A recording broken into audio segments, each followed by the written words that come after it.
समन्ता चक्रवालेषु अत्रा गच्छन्तु देवता सद्धम्मं मुनिराजस्य शृणन्तु सग्गमोक्षदं धम्मस्सवने कालो अयं भदन्ता धम्मस्सवने कालो अयं भदन्ता धम्मस्सवने कालो अयं भदन्ता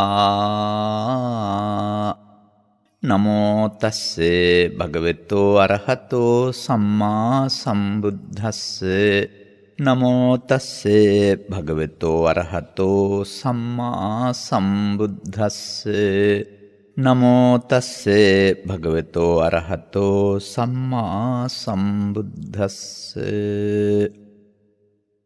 තීනී මානි භික්ඛවේ පුඤ්ඤක්‍රිය වත්තුනි කතමානි තීනී දානමයන් පුඤ්ඤක්‍රිය වත්තු සීලමයන් පුඤ්ඤක්‍රිය වත්තු භාවනාමයන් පුඤ්ඤක්‍රිය වත්තුන් තීති net වනදෙල් නාලිකාව ඔස්සේ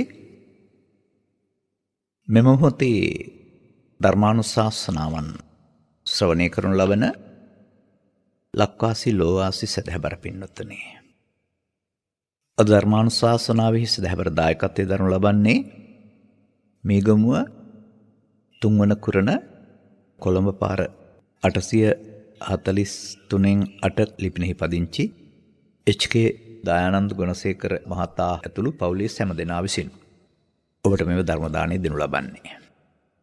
මින් පෙර ඔබට අප හඳුන්වා දුන් ධර්ම දේශනා දෙකක් පිළිබඳව සිහිගැන්වීමක් කරලා අද ධර්ම දේශනාවට යන්න කල්පනා කරනවා. ඔබට මතක නම් මනෝපුබ්බංගමා ගාථාව ඔස්සේ පැහැදිලි කරමින් මිනිසාට දුක් ගෙනත් දෙන්නේ ලෝකේ නොව පදුට්ට මනසාචේ පදුට්ඨේන දුෂ්ට වූ මනසෙන් කරන කියන ක්‍රියාකාරකම් තමයි ඔහු පිටපත දුක් ගෙනත් දෙන්නේ කියන එක පැහැදිලි කළා. ඒ වගේම ලෞකික මට්ටමින් සැප විපාක අවශ්‍ය නම් යහපත් ක්‍රියාකාරකම් වල නිරත වෙන්න ඕන බව. දෙවන ධර්ම දේශනාව කරමින් ලෝක ධර්මතා ලෝකේ තිබුණාට බුදුන් රහතුන් ලෝක ධර්මතා නිසා කම්පාන වෙන්නේ හිත හදාගත්ත නිසා. ඒ නිසා මේ කම්පාව ලෝකේ තියෙන එකක් නෙමෙයි, දුක සිතේ තියෙන දෙයක්. මේ නිසා මේ සිත හදාගන්න පුළුවන් නම් මේ දුක් සහිත ලෝකෙහි දුක් නැතුව ඉන්න පුළුවන් මාවතක් බුදු සමය තුළ තියෙන බව පැහැදිලි කරන්නට අප ඒ කාලය ගනු ලැබුවා. අදත් එවන්දු මාතෘකාවක් විස්තර කරන්න තමයි මම මේ මාතෘකාව ගත්තේ. අංගුත්තර නිකායේ අටක නිපාතේ පවතිනා වූ පුඤ්ඤක්‍රිය වත්තු කියන සූත්‍රය. පුඤ්ඤක්‍රිය වත්තු ගැන නොදන්න කෙනෙක් නැහැ. ළමා කාලේ ඉඳන් දන්නවා. නමුත් මම මේ ළමා කාලේ ඉඳන් දන්න ටික කියන්න නෙවෙයි මේ කාලේ ගන්නෙ, මේකේ අනාගතය සහ මේකේ නොපෙනෙන දේ පෙන්වන්න. ඒ නිසා හොඳින් සවන් දෙන්න. මේ කතාව සාමාන්‍ය මට්ටමින් පෘථග්ජන සමාජයේ ධර්ම ශ්‍රවණය කරන අය සඳහා කරන දෙයක් වෙනවම ආරි සත්‍ය විග්‍රහයක් නෙවෙයි. නමුත් අපේ ධර්මදේශනාවල ඉලක්කය වන්නේ සමාජයට ස්ත්‍රී පුරුෂ ගිහි පැවිදි ભેදයෙන්තරව ආරි සත්‍ය විග්‍රහ කරමින් තේරෙන අයට ලබාගත් ජීවිතය තුළ දුක් නිවා ගන්න ආකාරය පැහැදිලි කරන එක. ඒක තමයි අපේ අනාගත ඉලක්කය. නමුත් මේ ඉලක්කයට යන්න සමාජයේ භාවිතා කරන දේවල් වල පවතිනා වූ දැක්මේ මද බව, අනාවබෝධය, එහෙම නැත්නම් සීමිත බව මේවා පිළිබඳව පැහැදිලි කරලා දෙන්න වෙනවා. මේ නිසා තථාගතයන් වහන්සේ මේක විස්තර කරලා තියෙන තැන් දෙකක් තිබෙනවා. ඒ දෙක ආශ්‍රයෙන් මම මේක කියන්න සූදානම් වෙන්නේ. කොට ඔබ දැනුමට අදාළ ප්‍රශ්නයක් වශයෙන් ඇහුවොත් එහෙම ගුවන්විදුලි වැඩසටහනකදී හෝ දහම් පාසලේදී හෝ නැත්නම් තවත් තැනක ත්‍රිවිධ පුණ්‍යක්‍රියා කියන්නේ මොනවද කියලා ඔබ දාන සීල භාවනා කියලා කියයි. ඒක නොදන්න කෙනෙක් නැහැ. නමුත් මේක පැහැදිලි කරන විදිහක් තියෙනවා පුඤ්ඤක්‍රියා සූත්‍රයේ. ඒක කරන විදිහ විතරක් නෙමෙයි, ඒකේ අනාගත විපාකයේත් පැහැදිලි කරලා තිබෙනවා. අන්න ඒකයි වැදගත් වෙන්නේ. දැන් අපි අර මනසාචේ පදුට්ඨේන කතාවෙන් බැහැර කළානේ දුෂ්ට වූ මනසින් යමක් කළොත් එහෙම දුක එනවයි කියන එක. දැන් ඊට පස්සේ යහපත් මනසෙන් කරන්න ඕන කාරණා වශයෙන් තමයි බුදු සමය සඳහන් කරන්නේ කෙනෙක් ජීවත් වෙනකොට තමන් වෙනුවෙන්, තමන් පියෙක් නම් දරුවන් වෙනුවෙන්, තමන් මවක් නම් දරුවන් වෙනුවෙන්, නැත්නම් සැමියා බිරිඳ සැමියා වෙනුවෙන්, සහෝදර සහෝදරියන්, ගමරට සමාජයේ ශාසනය, අංග විකල මන්දෝද්දික මේ වගේ මේ සමාජයේ ඉන්නවා අතිශය උදව් උපකාර ලබන්න ඕන අය. අධ්‍යාපන ලබා ගන්නට අපහසුයින් දුප්පත් දරුවන් වෙනුවෙන්. ඉතින් මුදල් තිබෙනවා නම්, කාලය තිබෙනවා නම්, කැප කරන්න තිබෙනවා නම් ඕන තරම් මේ සමාජයේ යහපතට යොදලා Tamanට සතුට වෙන්න පුළුවන් කාරණා තියෙනවා. තිබෙන මට්ටමට. ඒ ගැන නෑ කියලා දුක් වෙන්නත් එපා. තිබෙන අය එහෙම කරාට කාර්යයකුත් නැහැ. නමුත් මේ අපි මේ කරන්නේ මේ මට්ටම විග්‍රහ වෙන්නේ මේ බෞද්ධ කියන සීමාව තුළ විතරක් නොවන බව තේරුම් ගන්න. ලෝකේ ඕන රටක ඉන්න ඕන කෙනෙකුට මේක කරන්න පුළුවන්. නමුත් එහෙම අපි හිතන්නේ නැහැ. අපි හිතනවා දානෙ කියන්නේ පන්සලට දාන ටිකක් අරන් යන එක කියලා. සීලය කියන්නේ ශික්ෂාපද සමාදන් වෙලා ඉඳගෙන ඉන්න එක කියලා. නැහැ. ඊට වඩා ගැඹුරු කරුණක් ඒක. නිසා ඕනෑම දෙයක් අන් අයගේ යහපත සඳහා පරිත්‍යාග කරන්න ගත්තාම ඒක අපි කතා කරන්නේ ආමිෂ දාන මට්ටමේදී ඒ වගේ ඕනෑම දෙයක් කෙනෙකුගේ උදෙසා කරන පරිත්‍යාගයේ ත්‍යාග කියන වචනේ සමාජයට පාවිච්චි කරනවා. නමුත් ත්‍යාග කියන එකේ තේරුම ඇත්තටින්ම හිතින් ඇතහැරීම කියන අර්ථය. නමුත් අපි තෑගි දෙනවා කියන අර්ථයෙන් ගත්තාම ඒ අන් අයගේ යහපත සඳහා අවශ්‍ය උදව් උපකාර කාරණා. ඒ වගේම සීල කියන පදයටත් ගන්න ඕන ශික්ෂාපද සමාදානය කියන අර්ථයට වඩා එහායින් ගන්න වෙනවා. වර්තමාන සමාජයේ මේ ශික්ෂාපද සමාදානයට කලක් තිස්සේ හුරු වෙලා තියෙන නිසා උදේ දවල් හවස ස්වාමීන් වහන්සේ සිත සමාදන් කරවන නිසා මේ සිල් කියවන එක තමයි සීලය කියලා හිතන් ඉන්නේ කියලා කල්පනා කරනවා. නමුත් ඇත්ත ඒක නෙවෙයි. මේක විරතියක්. ඒ කියන්නේ මේක ශික්ෂාපද සංවරය නැත්තම් සීලය ඇති වෙන්නේ වෙන්වීමෙන්. අර පදවලින් කියන්නේ මම මේ වැරද්දෙන් වෙන් වෙනවා කියන එක. එතකොට වෙන් වෙලා නම් ඉන්නේ කියන්න ඕනෙත් නැහැ. නමුත් වැරදි කරමින් හිටියොත් පොරොන්දුවක් වෙන එක තමයි වෙන් වෙනවයි කියලා කියන්නේ. එතකොට ඕනෑම ශික්ෂාපදයක ශික්ෂාපද සංවරයකින් පෙන්වන්නේ විරතියක් නැත්තම් වෙන්වීමෙන් අර වාරිත්‍ර සීලය කියලා කියන්නේ. වාරිත්‍ර කියන එකේ තේරුම ඒ වෙන්වීම කියන කාරණාව. එතකොට ඒ වෙන්වීමේදී ඒක තමයි සිල්වත් වෙන්නේ. ඉතින් මම දකිනවා බෞද්ධ සමාජය තුළ ශික්ෂාපද කියලා කඩන අය ඉන්න ඕන තරම්. ඊට වඩා මේ ශික්ෂාපද එකක්වත් දන්නේ නැතත් මේ ලෝකෙ කොතනක හරි ප්‍රාණඝාතය කරන්නේ නැත්නම්, සොරකම කරන්නේ නැත්නම්, කාමීත්‍යාචාරය කරන්නේ නැත්නම්, බොරුව කරන්නේ නැත්නම්, මත්පැන් පානය කරන්නේ නැත්නම්, අපි පංචශීලයේ පමණක් ගනිමින් එහාටත් ඕන තරම් තිබෙනවා. ඒ කියමින් කඩන කෙනාද සිල්වත්, කවදාවත් ඒක කීවේ නැතුවට කඩන්න නැති කෙනාද සිල්වත්. අනිසා මේ සීලය කියන එකේ තේරුම වෙන්වීම කියන එක තේරුම් ගන්න.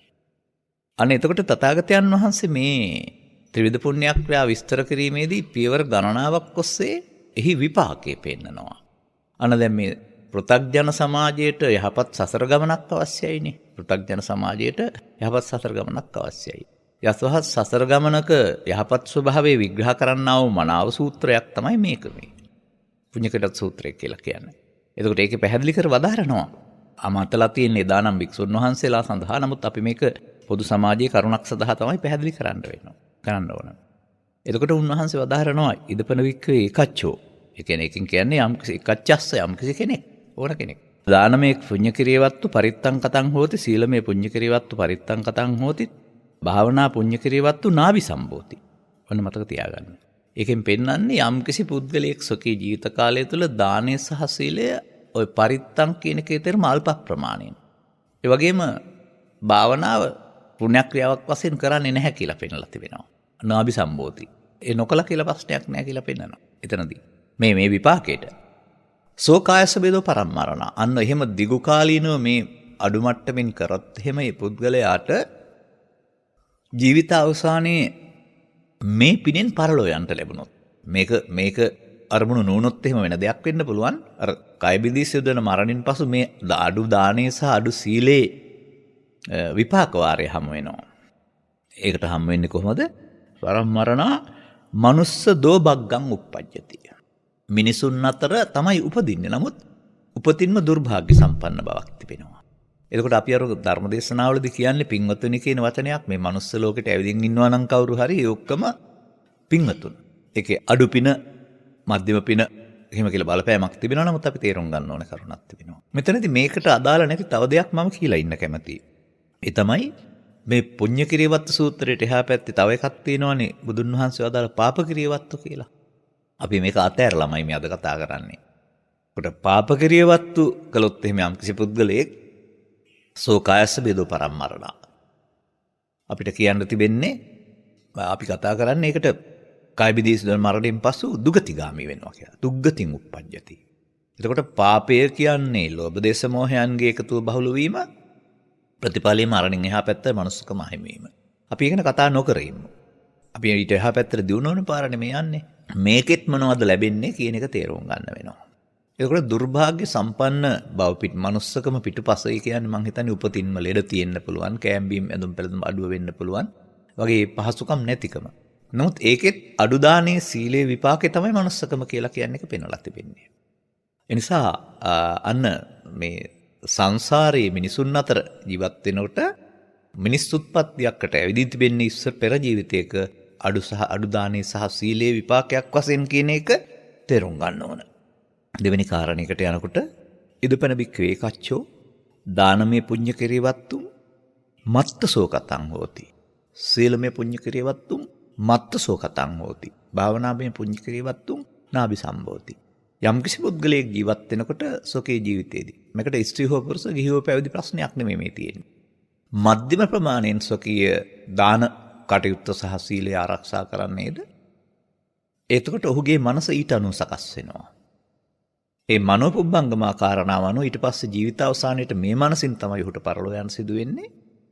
එතකොට පෙන්වනවා කයිබිදිස් මරණින් පසු සෞභාග්‍ය සම්පන්න උපතින්ම යාන වාහන තියෙන, කෑම්බීම් තියෙන, පාසල් යන සපත්තු මේස් අඩු නැති, ඒ වගේම රූප සම්පatti, නිරෝගී සම්පත්තියෙන් යුක්ත සෞභාග්‍ය සම්පන්න මිනිස් උත්පත්තිය. එතකොට පෙර මධ්‍යම ප්‍රමාණයේ දානයේ සහ සීලේ විපාකය. එතකොට බෞද්ධ අතර වෙන්න පුළුවන්, ලෝකේ ඕන තැනක ඉන්න පුළුවන් මේ යම් කිසි පුද්ගලයෙක් පිටුපස මේක තිබෙන බව තේරුම් ගන්න. මේක මේ බෞද්ධයින්ට විතරක් අදාළ දෙයක් එහෙම නෙමෙයි. පෙරපින් කළ බව පුබ්බේත කත පුඤ්ඤතා කියලා කියන්නේ. එතකොට අපිට එහෙම දැනට ලැබිලා තිබෙනවා. ඔබට සසර යන්න ඕන නම්, සසරේ මිනිසුන් අතර රැඳෙන්න ඕන නම් මේකෙන් පාඩමක් ඉගෙන ගන්න. මන්දයක් මධ්‍යම ප්‍රමාණයේ දානය සහ සීලය කියන කාරණාව තමයි මිනිසුන් අතර ලෞකික සැප ගෙනත් තියෙන්නේ. විශේෂ වචනයක් මේකේ තියෙනවා භාවනාමය පුඤ්ඤ කිරියවත්තු නාභි සම්භෝති කියලා.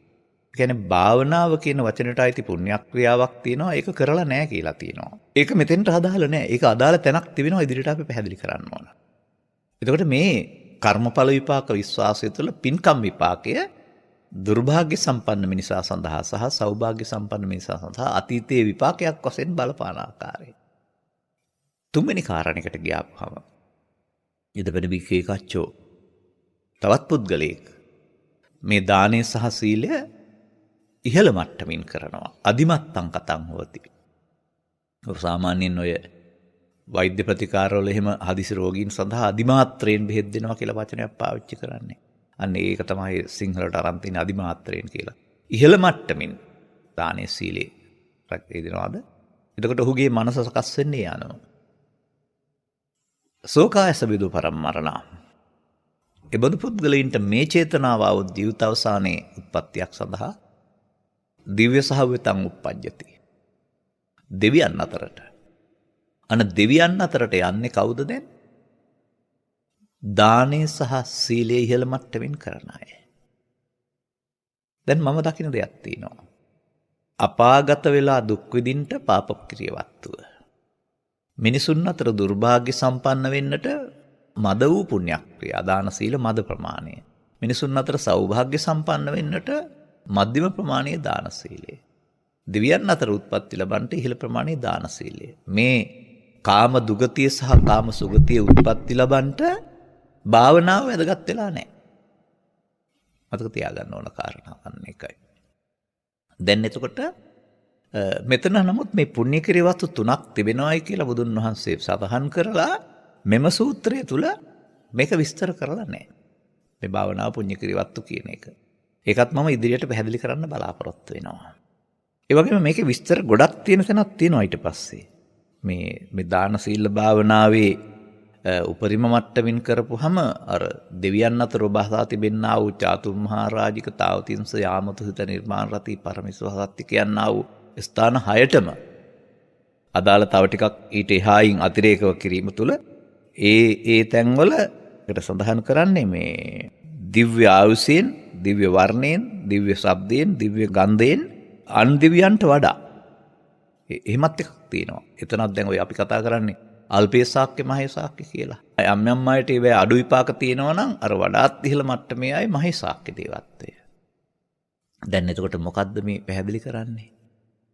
සංසාරයේ කියලා කියන්නේ කාමසුඛ ලෝකයේ කියලා කියන්නේ පුණ්‍ය කර්මයක විපාක. මිනිසා විසින් කරන ලද පාප කර්මයේ විපාකයයි අපාගත දුගතිගාමී විපාකය කියලා කියන්නේ. මිනිසා විසින් ජීවත් වෙනකොට කරන ලද පුණ්‍ය කර්මයේ විපාකයයි අඩු මධ්‍යම සහ උපරිම කියලා කියන්නේ. දැන් මිනිස් ලෝකත් කාම ස්වර්ගයක් විදිහට ගන්නවානේ සහ සප්ත කාම ස්වර්ගයේ ලෞකික සැප විපාක කියලා කියන්නේ. මන්දයත් අපි සමාජයේ දාන සීල භාවනාවට බොහොමත් ලැබී කලක් තිස්සේ පුරුදු වෙලා තිබෙනවා. අපි උපදින්නටත් පෙර සීවස් ගණනාවක් තිස්සේ මේ ලෝකේ ඉන්න මිනිසුන් අතර මේ දාණයට වඩාත් ලැබි පිරිස බෞද්ධයින් කියලා තමයි මම දකින්නේ. අන් අයට ඒක අවශ්‍ය මොහොතක කරාට සමහර විට විපාක විශ්වාසයකින් කරනවා කියන්නේත් නැහැ. නොකර බැරි නිසා කරනවා වෙන්න ඕන. නමුත් මිනිස් බෞද්ධයා එහෙම නෙමෙයි. හරිම ලැබි. නමුත් මේකේ රහසක් තියෙනවා. ඒකයි මට එලි කරන්න ඕනකමක් තිබෙන්නේ. දැන් මේ දේවල් මෙහෙම කරන්න බුදුරජාණන් වහන්සේ වදාළ ත්‍රිලක්ෂණය චතුස්සත්‍ය පටිච්චසමුප්පාදය අදාළී ධර්ම කරුණු මොකක්වත් දැනගන්න ඕන නැහැ. යහපත් මිනිස්සෙක් වශයෙන් මේ හරි වැරදි හොඳ නරක තේරුම් ගත්තයින් පසුව කෙනෙකුට මේ වැඩේ කරන්න පුළුවන්. අනේකයි මම කිව්වේ ධර්මයේ නොදත් පෘථග්ජන සමාජය සඳහා වුණත් මේක වළංගුයි කියන එක පිළිබඳව. ඒ වගේම මෙතන තව තියෙනවා ගාතාවක් තියෙන තැනක් තිබෙනවා ඔය කුද්දකනිකායේ පුඤ්ඤකිරිවත සූත්‍රයක් තුලත් ඒකත් මම මෙතෙන්ට ගන්නම්. ඒකේ පෙන්වන්නෙත් ඔය ත්‍රිවිධ පුණ්‍යක් ක්‍රියා කියන්නේ දාන සීල භාවනා කියලා තමයි. නමුත් ඒකේ තව මේ විස්තරේ නැතුවලට වෙන ගාථා පද දෙකකින් වෙන දෙයක් කියනවා. පුඤ්ඤමේව සෝසික්ඛේය ආයතග්ගං සුකුද්දය. ජීවිතෙන් එහා පැත්තට සැප කැමති පුද්ගලයෙක් වෙත්නම් ඒ මිනිස්සයා මෙන්න මේ ක්‍රියාකාරකම් තුළ හිතුල හික්මෙන්ට වෙනවා. දානංච දානෙහි සමචරියංච කියන එකේ තේරුම අර සීලය කියන එක. අසමචරිය කියන්නේ පාප කර්ම කරනවා කියන එකනේ. සතුන් මැරීම හොරකම් කිරීම ආදී දේවල් අසමචරිය. එතකොට ඒකෙන් වෙන්වීම සංසමචරිය. ඒ වගේම මෙත්ත චිත්තන්ත භාවිතය. අර අතන දාන සීල භාවනා කියන වචනෙන් සඳහන් කරලා තියෙන එක මෙතන තියෙනවා මෙත් වැඩීම කියන එක. හරි. ඒතේ ධම්මේ භාවේත්වා. යම් කිසි පුද්ගලයෙක් මේ දාන සීල භාවනා තුනම භාවිතා කළා. තය සුඛ සමුද්දේ ජීවිතෙන් එහා පැත්තට මේ ලෞකික සැපගෙනත් දෙන්නා වූ දුක් විපාක නැති ලෝකවල මිනිසුන් අතර හෝ දෙවියන් අතර හෝ තවත් එහාට නම් බබලව. ඒ හැබැයි භාවනාමය පුණ්‍ය කිරවත් වලින් මතක තියාගන්න දානෙන් සීලෙන් නෙමෙයි. අභ්‍යාපජ්ජං සුඛං ලෝකම් පණ්ඩිතෝ උපජ්ජති. එතකොට ඒකෙත් පෙන්නනවා දාන සීලා භාවනා තුනෙන්ම හම්බ වෙන්නේ දුක් විපාක නැති සැප විපාක ඇති තැන්වල උත්පත්ති ලැබෙනවා කියන එක පිළිබඳව. අන්න දැන් තේරුම් ගන්න ඕන කාරණාව ධර්මය අවබෝධයෙන්තරව පුණ්‍යක්‍රියා ලෞකික සැප සඳහා මිනිසුන් අතර දෙවියන් අතර සැප සඳහා ඇරුණහම ඊට එහාට ඒකේ විපාකයක් නැහැ කියන එක. එතකොට ඒක බුද්ධෝත්පාදයක් තුලත් කරන්න පුළුවන් අබුද්ධෝත්පාදයක් තුලත් කරන්න පුළුවන් බෞද්ධයෙකුටත් කරන්න පුළුවන් අන්‍යාගමිකයකටත් කරන්න පුළුවන්. යම් කිසි පුද්ගලයෙක් මේ අන් අයගේ දුක දැකලා කම්පා වෙලා උදව් උපකාර කරනවා නම් වර්ධින් මිදලා ඉන්නවා නම් ඔහුට ඒකට විපාක තියෙනවනේ. එහෙමයි බුදු සමය විග්‍රහ කරන්නේ මේක තේරුම් ගන්න වෙනවා. නමුත් මෙතන මේ මෙත්ත චිත්තං ස්වභාවය කියන එකේ මෙත් වැඩීම කියන එක පෙන්වන්නේ අර උත්තරින් අපපටි විඥාන්තෝ බ්‍රහ්ම ලෝක උපජ්ජති කියන කාරණාව. මරණින් පසු බඹලෝ උපදින. එතකොට ඒ බඹලෝ උපදින්නේ කොහොමද? දැන් අපි දැන් කතා කළා අපාගත වීම පාපයෙන්. මිනිසුන් අතර ඉපදීම අල්ප සහ මධ්‍යම දානෙන් සීලෙන්. දෙවියන් අතර ඉපදීම ඉහළ මට්ටමේ දානෙන් සහ සීලෙන්. එපමණකින් සංසාරේ ඉවරද? නැහැ. බුදුන් වහන්සේ හොයාගත් ආකාරයට මේ කිති වෙනවා කාම භවයේ රූප භවයේ සහ අරූප භවයේ කියලා පැත්තකුත්. එතකොට මරණින් පසු රූපාවචර ධානලාභීව හිටපු අය අරූපාවචර ධානලාභීව හිටපු අය මරණින් පසු අපාය යන්නේ නැහැ. මිනිසුන් අතරට එන්නෙත් නැහැ. දෙවියන් අතර උපදින්නෙත් නැහැ. ඔවුන් කාලක්‍රියා කරන්නේ ධානයෙන්. එතකොට රූපාවචර ධානයෙන් කාලක්‍රියා කරන අය රූපී බඹලව, අරූපාවචර ධානයෙන් කාලක්‍රියා කරන අය අරූපී බඹලව. බුදුන් වහන්සේ 15 වෙනි පෙර වනාන්තරගත වෙලා හිටියෝ අත්කිලමතාන යෝගීන් මේ භාවනා පුණ්‍ය කිරියවත් පාවිච්චි කරලා තියෙනවා නේද? එතකොට අන්න ඒ භාවනා වශයෙන් භාවනා කියන වචනේ තේරුම වඩනවායි කියන එකයි වැඩිම වශයෙන් බහුලකට වැඩුවොත් එහෙම භවයේ ඊළඟ රූපී භවයේ සහ අරූපී භවයේ කියන උත්පත්ති සඳහාත් උදව් උපකාර වෙන්නේ මේ පුණ්‍යක්‍රියාවක් වශයෙන් කරන භාවනාව. ඒකට පුණ්‍යක්‍රියාවක් වශයෙන් කරන භාවනාව කියන එකේ අර්ථය තේරුම් ගන්න සමාජය උත්සාහ කරන්න ඕන. ඒ තමයි සද්ධර්මයේ වටහා ගැනීමකින් තොරව කෙලෙස් යටපත් කිරීමක් තුළ දැන් අපි දානමය කුසල් කියන්නේ, සීලමය කුසල් කියන්නේ, භාවනාමය කුසල් කියන්නේ. කෙලෙස් යටපත් කර ගැනීම තුළින් උපදවා ගන්නා වූ සංසුන් සමාධිය. එතකොට ඒවා බුදුන් වහන්සේ පහළ වුණ සමාජයේ හිටපු අයට මේ සමාධි තිබුණා, ඥාන තිබුණා. නමුත් මගඵල තිබුණේ නැහනේ. අන මගඵලලාභීත්වයෙන් තොරව ලැබෙනා වූ සමාධි පැත්ත තමයි මේ භාවනාමය පුණ්‍ය කිරිය වත්තු කියන්නේ කියන එක තේරුම් ගන්න ඕන. එතකොට ඒක බෞද්ධයෙක් නොවි කරන්න පුළුවන්. බුදුන් වහන්සේ පහළ වුණු සමාජයේ වනාන්තරගත වෙලා සත්‍ය ගවේෂණය කරපු අය මොකද කළේ? මේ කියන විදිහට මේ කෙලෙස් යටපත් කරගෙන මේ ධ්‍යාන උපදවාගෙන ඒවා සදාකාලික සැපත කියලා හිතාන එයින් පරලෝ ගියා. අන්න මේ ධර්ම දේශනාව මේ පුණ්‍ය කිරවත සූත්‍රය විග්‍රහ කිරීමේදී තථාගත බුදු පියාණන් වහන්සේට අවශ්‍ය වුණේ නැහැ මේ අහපු පුද්ගලයින්ට මේ භාවනාමය පුණ්‍ය කිරවත්ව විස්තර කරන්න. මොකද උන්ට ඕන වුණේ පැහැදිලි වෙන්න තිබෙන්නේ අර දානෙන් සහ සීලයෙන් පරලෝ සැප ලබා ගන්න පැත්ත විස්තර කරන්න විතරයි. නමුත් අපි ඒක තේරුම් ගන්න ඕනේ. එහෙම නැත්නම් පසු කාලීනව ඒක වර්ධි වැටහීමක තුලින් ඉවත් වෙලා තියෙන්නත් පුළුවන්. මොකද භාවනා කියන එකේ තේරුමම සමහරට නිවන් ලබන්න අනුගමනය කරන එකක් කියලා හිතන් හිටියොත් එහෙම භාවනාවෙනුත් උපදිනවා කියලා කිව්වොත් එහෙම ඒක වැරදි ලෙස හිතයි කියලා ඒක මේ පරිවර්තනයන්හිදී පාලි සහ සිංහල ඉවත් වුණා වෙන්නත් පුළුවන්. නමුත් දාන සීල භාවනා කියන වචනේ භාවනාව කියන එක කෙලෙස් නසන භාවනාව වශයෙන් ගන්න එපා. ඒක පුණ්‍ය කිරියවත්තු කියන එකේ තේරුම ලෞකික වශයෙන් රූපාවචර අරූපාවචර බඹතලවල විපාක විඳින්නේ භාවනාවේ පුණ්‍ය කර්මයේ පුණ්‍ය කිරියවත්තු විපාකයක් වශයෙන් කියන එක තේරුම් ගන්න. අන්න එතකොට රහසක් කෙලි වෙනවා. පෘථග්ජන මට්ටමින් යම් පුද්ගලයෙකුට පාප කර්ම කරන්න පුළුවන්. භවගාමී. පෘථග්ජන මට්ටමින් කෙනෙකුට දාන සීල කරන්න පුළුවන්. නමුත් භවගාමී. පෘථග්ජන මට්ටමින් කෙනෙකුට භාවනා වඩන්නත් පුළුවන්. නමුත් භවගාමී. අන භවගාමීත්වයේ නරක පැත්ත පාප කිරිය වස්තු වශයෙන් උත්. භවගාමීත්වයේ හොඳ පැත්ත දාන සීල නම් වූ පුණ්‍ය ක්‍රියා දෙක වශයෙන් උත්. භවගාමීත්වයේ රූපාවචර අරූපාවචර ධාන පැත්ත භාවනාමය පුණ්‍ය කිරිය වස්තුන් වශයෙන් උත් මේ දාන සීල භාවනා තුළ විග්‍රහ වෙලා තිබෙන බව තේරුම් ගන්න. මම කීකාර ළමයින්ට උගන්වන දාන සීල භාවනා කියන වචන තුන පැහැදිලි කරන්න එහෙම නෙමෙයි මම මේ සූදානම් වෙන්නේ කියලා. එනම් මේ සසර හදන හැටි සහ සසරේ ගමන් කරන හැටි. අන්න දැන් අපට බුදුවරයෙක් පහළ නොවු සමාජයක් තුළ මිනිසුන් අතර ජීවත් වෙන්න ඕන. නමුත් මිනිසුන් හැමෝම ජීවිතයට කැමතියි, සැපට කැමතියි. ජීවිතය අවසන් වෙනවා හැමදෙනාගේම කය අතහැර. නමුත් කය අතහැර යාමේදී බුදුවරයෙක් පහළ නොවු සමාජයේ හැමදෙනාම Taman එක්රැස් කරගත්තා වූ කුසල කර්මයන්ට අනුව තමයි ප්‍රතිසන්දිය ලබන්නේ. අන්න අබුද්ධෝත්පාදයක හෝ බුද්ධෝත්පාදයක බුදු සමයේ නොතේරෙන දැමුර නොතේරෙන අය සඳහා එනිසා මේ කාම සුගතිය සඳහා නැත්නම් පරලොව සුගතිගාමීම සඳහා මේක වළංගු වෙනවා. මතක තබා ගන්න. ඒ වගේම තේරුම් ගන්න එහෙමනම් අපිට මේ බුදුවරු දේශනා කරපු ධර්මය කියලා කියන්නේ භවගාමීත්වය පෝෂණය කිරීම නොවේ, භව නිරෝධගාමීත්වයක් හෙළි කර ගැනීම. නමුත් අබුද්ධෝත්පාදයක් තුළ භවගාමීත්වයේ සුගතිගාමී පැත්ත පෝෂණය කළාට කමක් නැහැ. මොකද වෙන කියලා දෙන්න කෙනෙක් නැති නිසා. බුද්ධෝත්පාදයක් තුලත් ඒ තේරුම් ගැනීමට හැකියාවක් නැති අය මේ මඟ ගත්තට කාර්යයක් නැහැ. නමුත් පෘථග්ජන භාවයෙන් මිදිලා නැහැ. මේ කවුරු? මෙතනදී මේ ජීවිතෙන් එහා පැත්තට ගියාම මොනවද අහිමි වෙන්නේ කියලා ඔබ දන්නවද? මම දකින්න දුව ගැඹුරු දෙයක් දකින්නවා. ෂණ සම්පත්තිය අහිමි වෙනවා. දුර්ලභා ෂණ සම්පත්ති සද්ධම්මෝ පරම දුර්ලභෝ. ෂණ සම්පත්තිය දුර්ලභයි. ඒකට සද්ධර්මය හමු වුණොත් පමණයි මේ භව ගමන නිමා කරන්නට අවශ්‍ය සදහම් හැසිරෙන්න පුළුවන්කමක් තිබෙන්නේ. නමුත් ෂණ සම්පත්තිය සමාජයේ විග්‍රහ වෙන ආකාරය ටිකක් මදි කියලා මට හිතෙනවා. ඇස්කම් නාසක දිවකය තියෙන එක ෂණ සම්පත්තිය කියලා උගන්වනු ලබනවා. ඉතින් එහෙමනම් ඔය ගවයා සුනකයා ඇත අස්සයින්ටත් ඔය දොරවල් හය පිහිටලා තිබෙන්නේ.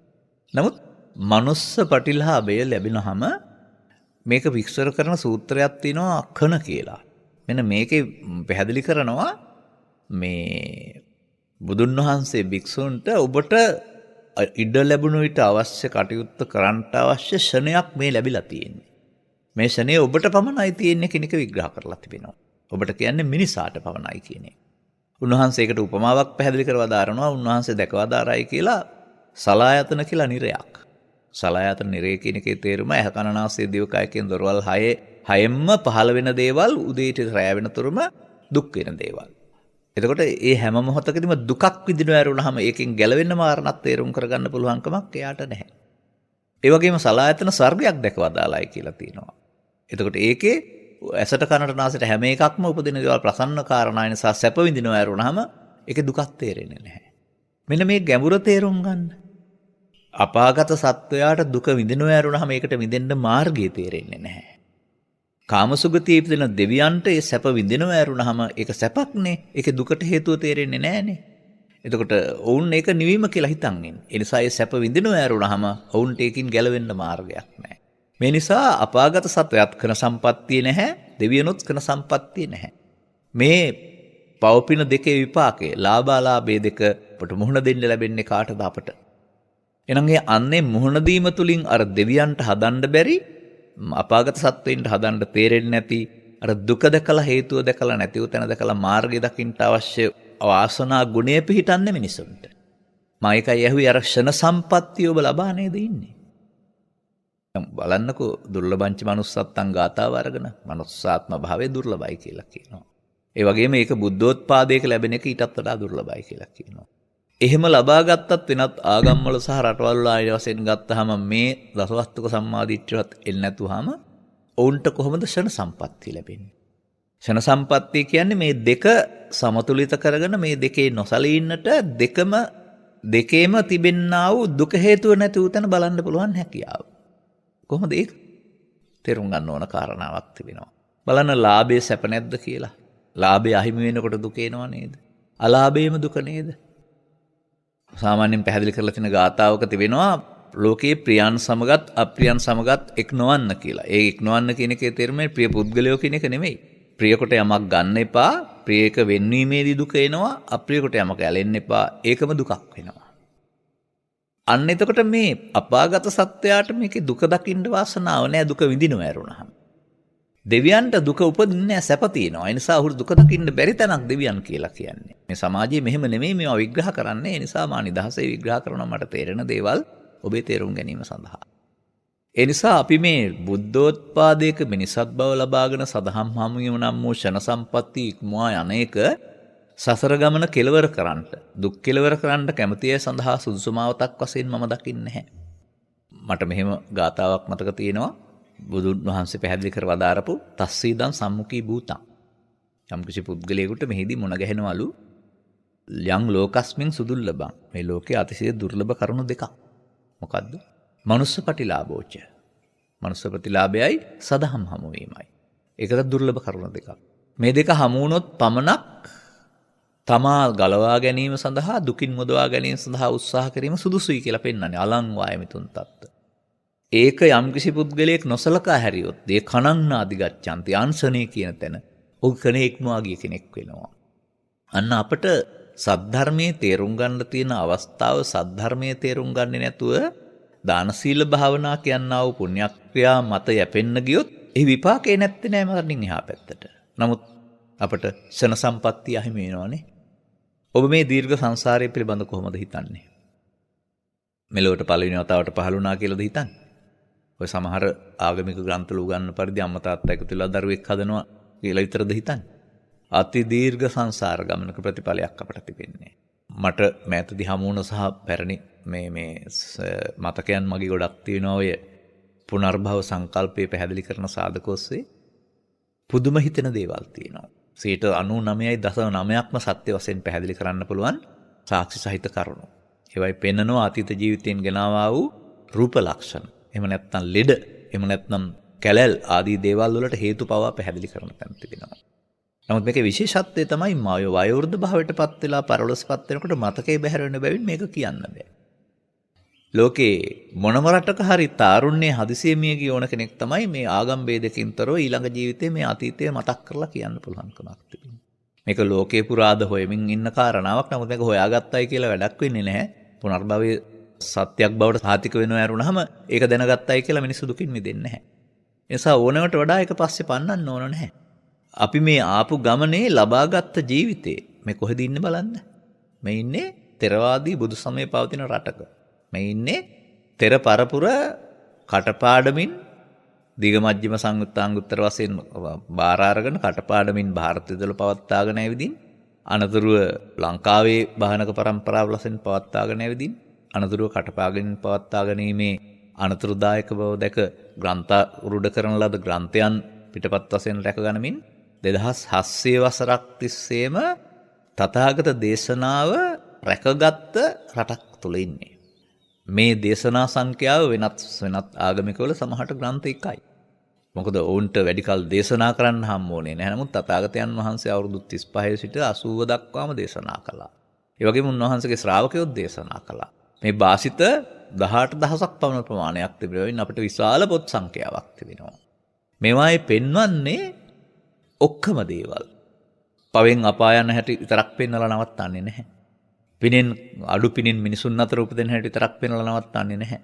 වැඩි පිනෙන් දෙවියන් අතර උපදින හැටි විතරක් පෙන්වලා නවත්තන්නේ නැහැ.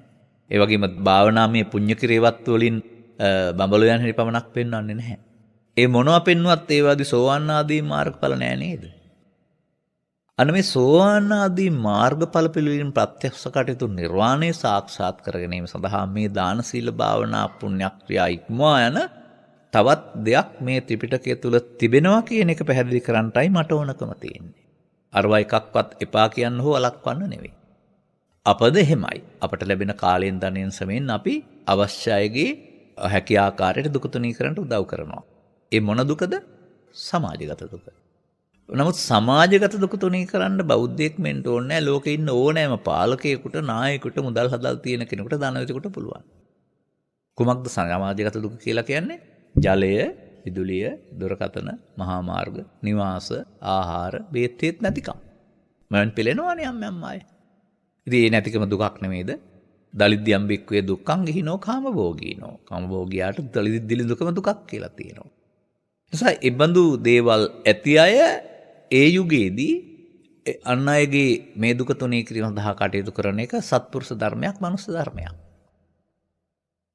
ඒක බුදුදහම තුලත් පුළුවන්. බුදුදහම නොදැනගත්තත් සමාජයේත් පුළුවන්. නමුත් තව එකක් තියෙනවානේ බුදුසමයේ චිත්තසංතානගත දුක. මේ චිත්තසංතානගත දුක කියන එක ලෝකේ තියෙන එකක් නෙමෙයි, සිතේ තියෙන එකක් කියලා නේද පෙන්නන්නේ. ඒක චිත්තසංතානගත කරන්නේ අම්මද, තාත්තද, ගුරුවරයාද, කවුද? ඒක අවුරුත් කරන්නේ නැහැ ඔබ වෙනුවෙන්. ඔබ ලෝකෙත් සමග පවත්වන සම්බන්ධතාවල නිරර්ධතාවය සහතික කරගන්න බැරි බැවින් ඔබ ලෝකයට සිතින් ඇලීම තුළ ඔබ සුවසේ ජීවත් වෙන්න පුළුවන් ලෝකය දුකක් තියෙන තැනක් බවට පත් කරගන්නවා. අන්න මේ වරද සිදුවෙන හැටි තේරුම් ගැනීම බුදුරු එලි කරන ධර්ම කරුණක්. අපි මේ ලෝකෙත් එක්ක ජීවත් වෙන්න ගිහින් විඳින්න දුන් ජීවිතය විඳවන්න හදාගන්නේ අපේ වරදි. මේකට කියන්නේ පෘථග්ජන භාවය කියලා. මේ පෘථග්ජන භාවය තුළ අර චිත්තසංතානගත දුකින් මිදලා ඉන්න පුළුවන් තැනක් නැහැ. මතක තබා ගන්න. අපාගත සත්වයා තනිකරම දුක විඳිනවා. දෙවියන් අතරක් නැර සැප ලැබෙන බැවින් සැප ඒක නිවීම කියලා හිතාන විඳිනවා. ඉන් මිදෙන්න උන්ට ඕනකමක් නැහැ. නමුත් අපට සැප දුක දෙක නිති පෙරළිය රිය සකල් කලෝසුවරේ මේ ඕනෑම මිනිස්සෙකුට මේ දෙපැත්තක් මේකේ හමු වෙනවා. දෙපැත්තක් හම්බුනහම ජීවිතේ මෙතෙක්කා ගමනේදී ඔබට තේරෙනවා ඇති මේ දෙපැත්තේ එක තැනකවත් ඉන්න බැරි බව. එබැවින් මීට එහා ගිය දහම් කරුණක් මේ ත්‍රිපිටකය තුළ පවතිනවා. මතක තබා ගන්න. අන්න එය තේරුම් ගන්න වෙනවා. යලිත් මා පැහැදිලි කරන කරුණක් තමයි භාවනා කියන පදේ. භාවනා කියන පදේ තේරුම වැඩි දියුණු කරනවායි කියන එක. මොනවා හරි වැඩි දියුණු කිරීමට භාවනා කියන්න පුළුවන්. අපි කියමුකෝ හුස්ම පාලි හිර පහළ ගැනීම කියලා. මේක දිහා බලන් ඉන්නකොට බලන් ඉන්න එකටයි සිහිය කියලා කියන්නේ. එතකොට ඒක වැඩි දියුණු කරන එක ආනාපාන සතිය වඩනවා. ඒ වගේම අපි කියමුකෝ ඉරියව් පවත්වනවායි කියලා ඇවිදිමින්. එතකොට ඒක දෙක සිහියෙන් ඉන්න එක වෙනත් දේවල් එන්න නොදී එතකොට ඉරියව් පතනේ නැත්නම් සක්මන් භාවනාව වඩනවා. සියලු සත්වයෝ නිදුක් වෙත්වා කියලා කියන් ඉන්නවා නම් එතකොට මෛත්‍රී භාවනාව වඩනවා. බුදුවරයෙක් සම්බන්ධයෙන් ගුණයක් අරන් මෙනෙහි කරනවා වඩනවා. නැවත නැවත මෙනෙහි කිරීම කියන අර්ථයට තමයි වඩනවා කියලා කියන්නේ. නැත්තම් භාවනා කියලා කියන්නේ. එතකොට බුදුරජාණන් වහන්සේ පහළ වෙන්න පෙර මේ වැඩීම් තිබුණා. ඒ වැඩීම් තිබුණ නිසා තමයි කෙලෙස් යටපත් කරගෙන ලෞකික ධානය උපදවාගෙන දිවස්ස දිවකන පරචිත්ත විඥානීය පුබ්බේ නිවාස ඥානය පවා උපදවාගෙන ආසවක්ඛේ ඥානය හැර ඔවුන් ඒ ලබාගත් ඒවායින් පරලොව ගියේ. දැන් ඔබට තේරෙන දෙයක් තියෙනවද? එනම් මිනිසුන් අතර උපදින්න හරි දෙවියන් අතර උපදින්න හරි භාවනාව ඕන නැහැ. ඔබ කැමති එතන ඉන්න නම්. භාවනා කියන්නේ මෙතන මේ පුණ්‍ය කිරියවත්තු භාවනාව. අර බුදුන් වහන්සේ පහළ වුණ සමාජයේ කරන භාවනා අයිති වෙන්නේ පුණ්‍ය කිරියවත්තු භාවනාවලට. ඒ කොතරම් විහෙලට දියුණු කළත් මාර්ගඵල ලැබෙන්නේ නැති නිසා රූපී අරූපී බඹතල උත්පත්ති ලබන්නට හැදෙන හැල් සිද්ධ වෙනවා. අන්න දැන් තේරුම් ගන්න.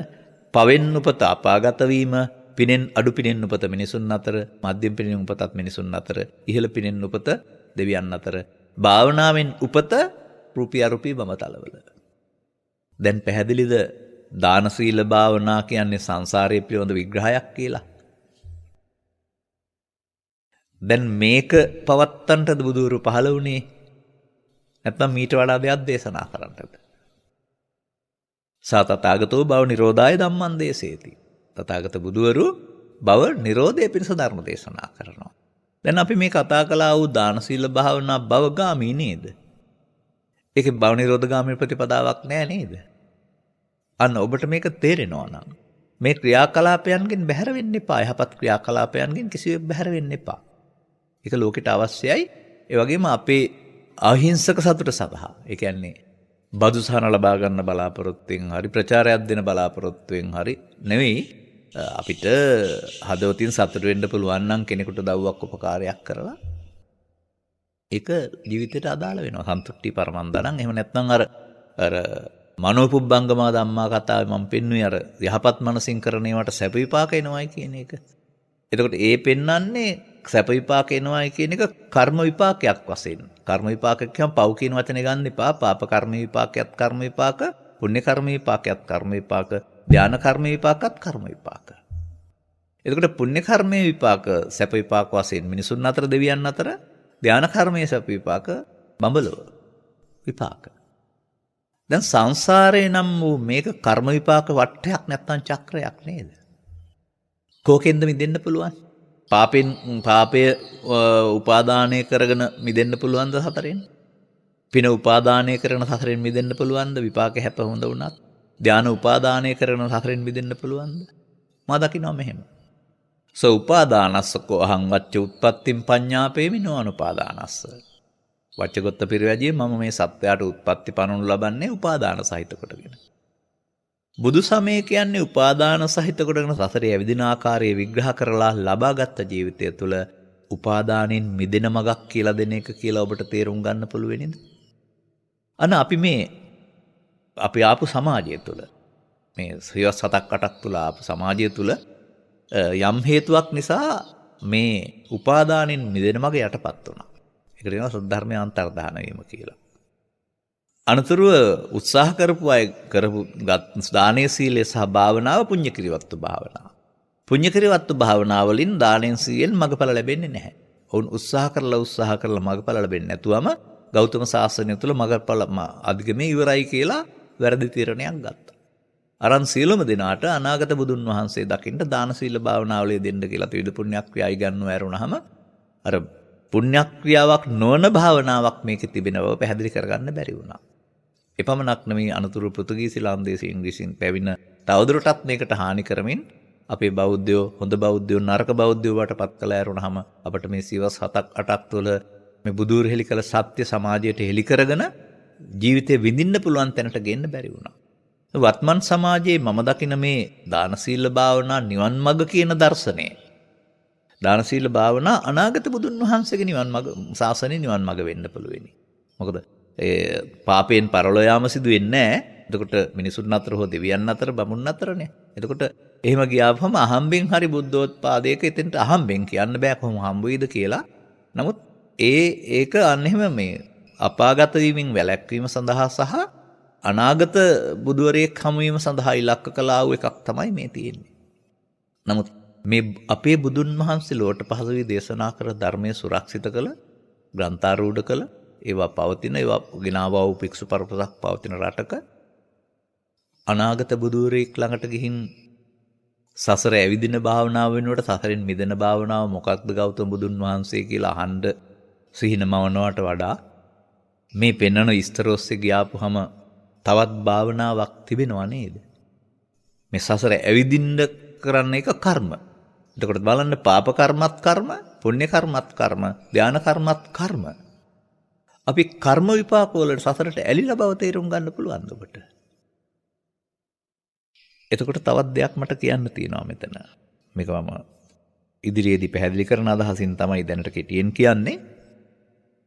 කර්ම කියන එක පව් කියන අර්ථයට ගන්න එපා. කර්ම කියන එක දුක් විපාක කියන එකට ගන්න එපා. අහිංසක අම්මලට කර්ම කියන්නේ තමන්ගේ කකුලේ තුවාලයක් හැදුනහම නැත්නම් ස්වාමි පුරුෂයාට ලෙඩ වුනහම කර්මයක් විපාකද. එතන ඉන්න පුරුදු වෙන්න එපා. බුදු සමයේ විග්‍රහ කරන්නේ කර්ම જાති 3ක් නෙවෙයි 4ක්. අන්නේ 4න් අපි දන්නේ නැති එකක් තියෙනවා. ඒක හොයාගන්න වෙනවා. ඉහාත්ම වශයෙන් දුකින් මිදෙන්න ඕන නම්. නිවන් කියලා 아무තු දෙයක් හොයන්න යන්නේ නැතුව දුකින් මිදෙන්න කැමතිද බලන්නකෝ. දැන් මම මේක වචනෙන් පමණක් මෙතන කියන්නම්. මම ලැබී තිබෙන කාලය අනුව. එතකොට මේ බුදුන් වහන්සේ වදාරන්නේ චත්තාරිමානි වික්‍රේ කම්මානි. අහන්නේ මෙන්න මේ කර්ම જાති 4 මම මගේ ප්‍රත්‍යක්ෂ ඥාණයෙන් දැනගෙනයි දේශනා කරන්නේ කියලා. අන්න ඔබ දන්න එක අත්තිබික්කවේ කම්මං කන්නං කන්න විපාකං. අපි කතා කළේ අර පාප කිරීවත්තු කියලා. පාප කර්මය සහ දුක් විපාක එක කර්මයක්. අත්තිබික්ක කම්මං සුක්ඛං සුක්ඛ විපාකං. පුණ්‍ය කර්ම සහ සැප විපාක සහ ධාන කර්ම සහ ධාන විපාක මේ සුඛ කර්ම සහ විපාක. සුඛ කියන්නේ යහපත් කියන අර්ථය. ආයේ මිනිස්සු පව්පින් දෙක කලවමේ කරපුවම පව්පින් දෙක විපාක විඳිනවා. කලමේකට දෙනවා කන්න සුක්ඛ විපාක කියලා. දැන් එතකොට කන්න කර්මත් භවගාමී, සුඛ කර්මත් භවගාමී, කන්න සුඛ කර්මත් භවගාමී. එතකොට මේ කන්න කර්මයේ, සුඛ කර්මයේ, කන්න සුඛ කර්මයේ හිරකරවන් බවට පත් වෙලා නේද සත්‍යයා මරණින් මතු අපාය හදාගන්නේ. මනුස්සයා මරණින් මතු දෙවියන් අතරට යන්නේ. මනුස්සයා මරණින් මතු බඹලෝ යන්නේ. මේවා තියනවද? තමන් රැස් කරගන්න කර්මයන්ට අනුව විපාකයක් වශයෙන් හම්බ වෙනවද කියලා තේරුම් ගන්න බලන්න. ඔබ හිතන් ඉන්නේ මේවා තියනවා අපි එහාට යනවායි කියලා. නැහැ. එක්කෙනෙකුට තුම්පලටම යන්න බෑ. මරණයේදී ඉස්සර වෙන්නේ පාප කර්මය නම් එයා ඒක හදාගත්ත අපාය. ඉස්සර වෙන්නේ පුණ්‍ය කර්මය නම් කාම සුගතිය හදාගත්ත. ඉස්සර වෙන්නේ ධාන කර්මය නම් රූපී අර්පී බමතල් හදාගත්තා. ඒ නිසා අපිට මේ දාන සීල භාවනා තුල භවගාමිත්වයේ දුක සැප ඇරුණාම සසරින් මිදීම නම් නෑ කියන එක ඔබ තේරුම් ගන්න උත්සාහ කරන්න. මෙතෙන්ද තව එකක් තියෙනවා. මේ අත්තිවික්කවේ කම්මං අකන්නං අසුකං අකන්න අසුක්ඛ විපාකං කම්මක්ඛයා සංවත්තති කියලා තව පදයක් තිබෙනවානේ. මහණෙනි තවත් කර්මයක් තියෙනවා. ඒ කර්මය කළුත් නැහැ, සුදුත් නැහැ, කළු විපාකත් නැහැ, සුදු විපාකත් නැහැ. ඒක කර්මක් ක්ෂය කිරීම පිණිස පවතින කර්මය. සෝවාන් ආදී මාර්ගඵල පිළිවෙලින් කර්මක් ක්ෂය කිරීමෙන් ප්‍රත්‍යක්ෂ වෙන්නා වූ නිවීම සාක්ෂාත් කිරීම සඳහා එහෙමනම් ඔබට කන්න කර්මයෙන් බෑ නේද? සුඛ කර්මෙනුත් බෑ නේද? කන්න සුඛ කර්මෙනුත් බෑ නේද? ඔබ කර්මක්ෂය කිරීමේ කර්මය කියලා එකක් ත්‍රිපිටකයේ තිබෙනවා. ඒක කරන්නේ කොහොමද කියලා හොයලා ඉගෙන ගන්න ඕන නේද? මොකද අර සංසාරය කියන්නේ කර්ම රැස් කරපුවම අනාගත විපාකේ අනාගතේ හදන එකක්. පාපේ අනාගතේ අපාය, පිනේ අනාගතේ කාමසුගතිය, ධානයේ අනාගතේ බඹලව. එතකොට අපි මේ මිනිස්සුලෝ ඉපදිලා කර්ම රැස් කරමින් සසර හදනව නේද මේ කරන්නේ? නමුත් සෙන සම්පත්තිය ලබා දෙන්නේ සතර හදන්නද අනන්ත සතර හදපු එකෙන් මිදෙන්නද කියන එක තේරුම් ගන්න තරම් ඔබ ප්‍රඥාවන්ත නම් ඔබ උග්ගටිතඥ හෝ විපටිතඥ හෝ නෙය්‍ය පුද්ගලයෙක් වෙයි. අර පද පරමායට නම් ওই දාන සීල භාවනා එහෙම නැත්නම් මේ භව ගමන හොඳ කරගන්න එක සාධාරණයි. ඒ වගේම අබුද්ධෝත්පාදයකත් සාධාරණයි. ධර්මයේ තේරෙන්නේ නැති අයටත් සාධාරණයි. නමුත් ඔබ ගෞතමයන් වහන්සේ කෙරෙහි විශ්වාස තබනවා නම් ඒ නෛර්යානික ධර්මයේ මේ දරපරපුර පරිස්සම් කළේ පොත්වලට හඳුන් කුරක් අල්ලලා සුවඳුන් අල්ලලා වදින්න විතරක් නෙවෙයි කියලා විශ්වාස කරනවා නම් මේක තුළ අපට සදහම් මඟ විවෘත කරගන්න පුළුවන් කියලා විශ්වාස කරනවා නම් ඔබ එහෙනම් මෙන්න මෙතනින් මීට එහා පැත්තට අවධානය යොමු කරන්න වෙනවා. අන්න අපේ ධර්මදේශනාවල ඉදිරි ඉලක්ක පවතින්නේ මේ කරුණු පැහැදිලි කරන්න. ඒ නිසා භාවනා කිව්ව පමණින් වාඩි වෙලා ඉන්න එක කියලා හිතන්න එපා. මොකද ඔබ දැකලා තියෙන විහාරස්ථානයේ පිළිම වහන්සේ අත පිලා ඉන්නව නැත්නම් වැඩ හිඳින පිළිමයක්. ඉතින් ඔබ හිතාන් ඉන්නවා මෙහෙම ඇස් දෙක පියාන වම් අතට දකුණු තියාගෙන ඉන්න එක භාවනාව කියලා. භාවනාව කියන වචනේ තේරුම වඩනවා කියන එක. එතකොට වඩන්න බුදුන් වහන්සේ වදාහරලා නැද්ද? තිට්ටං චරන් නිසින්නෝවා සයනෝ කියලා 4 ඉරියව්වෙන් වඩන්න පුළුවන් කියලා. එතකොට අපට මෙන්න මේ වැඩිමේදී ධර්මයේ තේරුම් ගත්තේ නැතුවම වැඩෙන එක ලෞකික සමාධිය. ඒකේ මාර්ගඵල නැහැ. නමුත් ඒකේ සමාධිය තුල නිවීම තිබෙනවා. නිවීම හා සමාන සෝයක් පවතිනවා. ඒකනේ අත්කල් මතාන යෝගින් එකට රැවටුනේ. ඒකනේ බඹලෝ ගිහින් ඒගොල්ලෝ සදාකාලික අයි අපි කියලා හිතුවයි කියලා කියන්නේ. නමුත් මේ මග ගියේ කෙලෙස් යටපත් කරගෙන. දැන් පාප කර්මය යටපත් කරන පුණ්‍ය කර්මයන් කරනවා. කාම කර්මයන් යටපත් කරලා ධාන කර්මයන් කරනවා. යටපත් කරගෙන. ඒක යටපත් කරගත්තාම තව එකක් නතු වෙනවා. එසා එක කර්ම වර්ගයක් යටපත් කරන තව එකක් තුලින් සතර හදා ගන්නට තමයි මිනිස්සුන්ට පුළුවන් වෙන්නේ අබුද්ධෝත්පාදයක් තුළ. නමුත් බුදුවරු ලෝකෙට පහළලා දේශනා කරන්නේ සසර හදන එක, කර්ම විපාක වශයෙන් සසර හදන එකද, කර්මක්ෂය කිරීමෙන් සසර ගමන නිමා කරන එකද. ඒක තමයි ත්‍රිපිටකය තුළ තථාගතවරුන්ගේ මුඛ්‍ය දේශනාව, බලාපොරොත්තුව. අපිට මේ සමාජයේ වඩාත් හදන්න ඕන නම්, යහපත් මිනිසුන් හදන්න ඕන නම්, අන්නේ බෝසත් මිනිසුන් හැදෙන්නේ මේ මීටත් වඩා එහාට යන මේ අපි එකට කියන්නේ ආරි ශක්ති ශික්ෂණය කියලා. ආරි සම්මාදිට්ඨිය ශික්ෂණය කියලා. මෙන්න මේ ශික්ෂණය භික්ෂු භික්ෂුණී උපාසක උපාසිකා සිවණක් පිරිස තුළ ජීවමාන කරන්න ඕන. මතක තබා ගන්න. රටක් හැදෙන්න නම්. දැන් රටක් හැදෙන ආකාර තුනක් මම දකිනවා මෙතන. පළවෙනි එක තමයි රජයක් පනවන නීති රීති ගරු කරනවා නම් යම් මට්ටමකට නීතිගරු පුරුෂයන් ඉන්නවා. ඒ වගේම බුදුසමෙන් පෙන්වන පව විපාක විශ්වාසය විශ්වාස කරනවා නම් පාපයෙන් බැහැර වෙනකොට සමාජය හොඳ පිරිසක් වෙනවා. නමුත් මීට එහා ගිය සංමයක් පෙන්වන බුදුසමයේ ධම්මාධිපතෙයොන් කියලා. ධර්මයේ දැනගෙන පාපයෙන් මිදෙන බව කියලා එකක් තිබෙනවා. අන්න ඒ தත්ත්වය මේ සමාජයට ලබා දෙන්න පුළුවන් නම් එතකොට මේ තරම් නීති ඕන වෙන්නෙත් නැහැ, මේ තරම් පොලිසිය ඕන වෙන්නෙත් නැහැ, මේ තරම් අපරාධ බහුල වෙන්නෙත් නැහැ. මොකද මේ බුදු සමයේ වර්තමාන මිනිසා හැදීම සඳහා දේශනා කරපු දෙයක්. ලෝකේ හදන එක නෙමෙයි, මිනිසා Tamanගේ හිත අදා ගන්න පුළුවන් නම් මිනිසා සුව විඳිනවා. ඒ සුව විඳින මිනිසා ලෝකෙට දුක් මුදා හරින්නෙත් නැහැ. ඒ නිසා සජීවී දහමක් වශයෙන් අපිට මේක ක්‍රියාත්මක කරන්න වෙනවා. මෙන්න මේ කරුණු තේරුම් ගත්තම අපිට තව පියවරක් තිබෙනවා. මේ බුදු සමයේ සඳහන් වෙලා තියෙනවනේ ලස්සන වචනයක්, පරතෝච ගෝසෝ කියලා. බුදුවරු හෙලි කරන කතාව අහලා තේරුම් ගන්න. දැන් මම මේ පැහැදිලි කරපු කතාවේ බලන්න ඔබ ඉස්කෝලෙන් ඉගෙන ගත්ත දාන සීල භාවනා කියන වචන තුන විතර තිබුණේ කියලා. මුළු සංසාරෙම විග්‍රහ කරානේ. එතකොට පෘථග්ජන භාවය තුල සසර සැපවත් කරන්න, සසර ඇවිදින්න පුළුවන් වුණා වුණාම මේ එකකවත් මම ත්‍රිලක්ෂණයක්, චතුස්සත්‍යයක්, පටිච්චසමුප්පාද නිරෝධයක් මොකවත් දේශනා කළේ නැහැ. නමුත් සසර ගමන නිමා කරන්න නම් ඔබ ත්‍රිලක්ෂණය අවබෝධ කරගන්න ඕන. නැත්නම් චතුස්සත්‍ය අවබෝධ කරගන්න ඕන. නැත්නම් කර්මක්ෂය කිරීමේ කර්මය අවබෝධ කරගන්න ඕන. නැත්නම් පටිච්චසමුප්පාද නිරෝධය අවබෝධ කරගන්න ඕන. නැත්නම් මරණ සතිය වඩන හැටි අවබෝධ කරගන්න ඕන. මෙන්න මේ විදිහට න්‍යාය කීපයක් තිබෙනවා. තවත් තිබෙනවා. මේ එකක් තේරුම් ගන්න නැතුව ඔබට දාන සීල භාවනාවල යෙදෙන්න පුළුවන්. ඒවට විපාකක් තියෙනවා. නමුත් ඒ විපාක සංසාරික විපාක, භවගාමී විපාක ඇරුණාම ලෝකෝත්තර විපාක නෙවෙයි. ලෝකෝත්තර විපාක මිනිසුන්ට ලබන්න පුළුවන්. ලෝකයෙන් ඈතර නෙමෙයි, ලෝකේම. ඒ මීටත් එහා යන තව දහම් කරුණක් පිළිබඳ අවධානය යොමු කිරීම තුළින්. තවත් විදිහකින් කියනවා නම් මේ ත්‍රිපිටකය තුල කර්මක්ෂය කිරීමේ කර්මය තමයි ත්‍රිලක්ෂණය තුල උගන්වන්නේ. දසතුස්සත්ය කියලා උගන්වන්නේ ඒක. පටිච්චසම්පාද නිරෝධයකම කියලා උගන්වන්නේ ඒක. ඔබ මරණ සතිය කියලා හිතන් ඉන්නේ මැරෙන එක ගැන මතක් කර කර ඉන්න කියලා කිව්වට ඒක වැරදි. මේ අකුසලයෙන් වෙන්වීම නම් වූ කාරණේ මරණ සතිය උගන්වන්නේත් කර්මක්ෂය කරන හැටි. එහෙම නැත්නම් තවත් තියෙනවා පෙළවල් ගණනාවක්. මේ ඕන එකක් තුලින් බුදුවරු භව ගාමිත්වය වෙනුවට භව නිරෝධ ගාමිත්වය පැහැදිලි කළා. මතක තබා ගන්න. මෙන්න මේ මතුවෙන්න ඕන සමාජයට. මතුවුනහම සවන් දෙන්න ලැබෙන්න ඕන. සවන් දීලා තේරුම් ගන්න ඕන. තේරුම් අරන් භාවිතා කරන්න ඕන.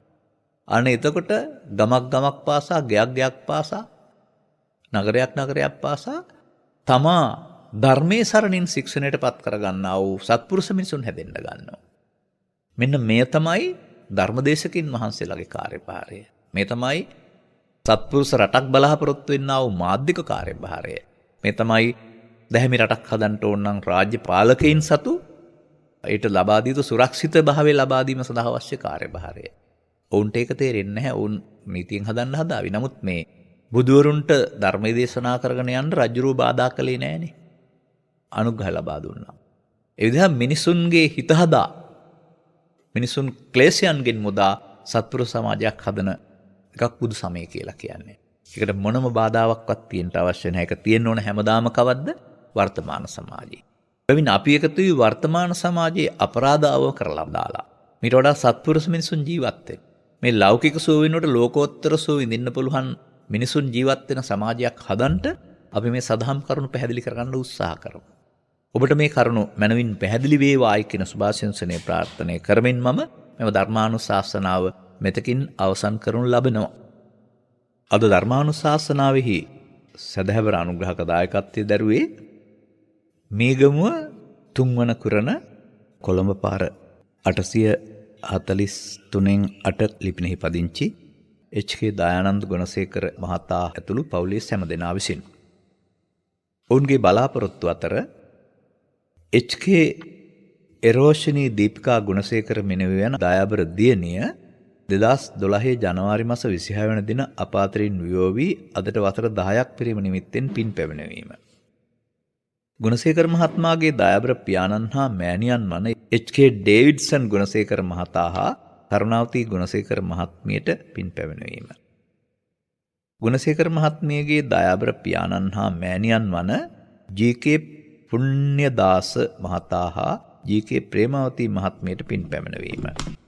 එච්.කේ. පුෂ්පලතා මාලනී ගුණසේකර නැගණියගේ දයාබර ස්වාමි පුරුෂයා වූ නිහාල් ගුණසේකර සොහොයුරාට පින් පැමිණවීම.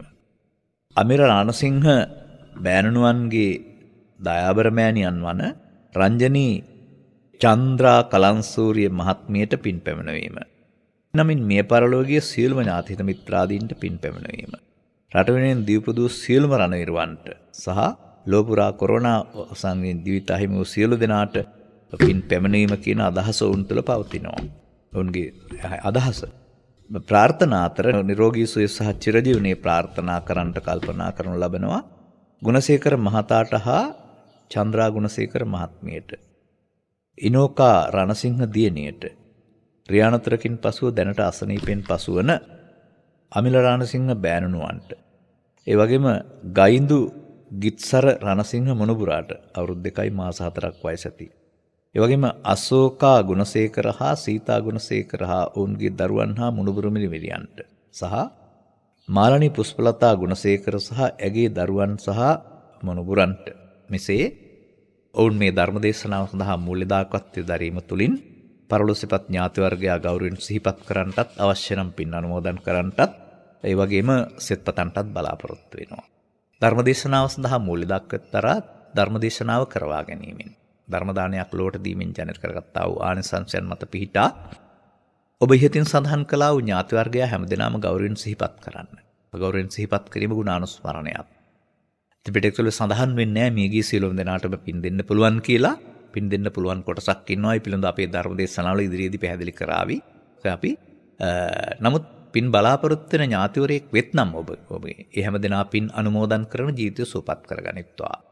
ඒ ජීවිතයේ සැපවත් වී ඒ ජීවිතයෙන් චුත වෙන දවසකදී යලිත් වතාවක් මිනිසුන් අතරට පැමිණ බුද්ධ ආදී මහෝත්තම කල්යාණ මිත්‍ර සෙවණියන් ලබා පුණ්‍ය ක්‍රියාවත්තු ඉක්මවා යමින් ත්‍රිලක්ෂණ සංඛ්‍යාත බුද්ධ වචනේ ගැඹුර වටහාගෙන අනුගමනීය ප්‍රතිපදාවක් තුළින් ඔවුන්ටත් සකල දුක්ඛයන්ගේ නිමාවන්නා උතුම් නිවන් වූ ඉවර කරගන්නට මේ පුණ්‍ය ආනුමෝදනාව හේතු ආසනාව වේවායි කියලා ප්‍රාර්ථනා කරන්න. ඒ වගේම අනුග්‍රහක බෞතුන් වශයෙන් කටයුතු කළ සහ සුජීවත්ව වාසය කරන්නා වූ මේ සිතපැතු හැම දෙනාටම නිදුක් බව නිරෝගී බව අචිර ජීවනයේ ලැබේවා. වගේම රෝගී තත්ත්වයන්ගෙන් අත මිදේවා.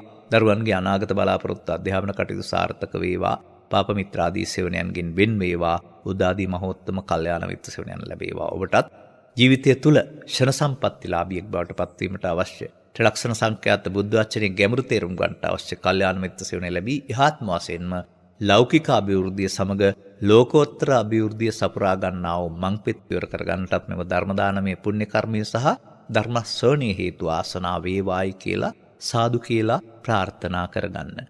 ආකාසට්ටාච බුම්මට්ටා දේවානාගා මහිද්దికා පුඤ්ඤන්තං අනුමෝදිත්වා චිරං රක්ඛන්තු තං සදා. සෑම දිනාටම තෙරුවන් සරණයි.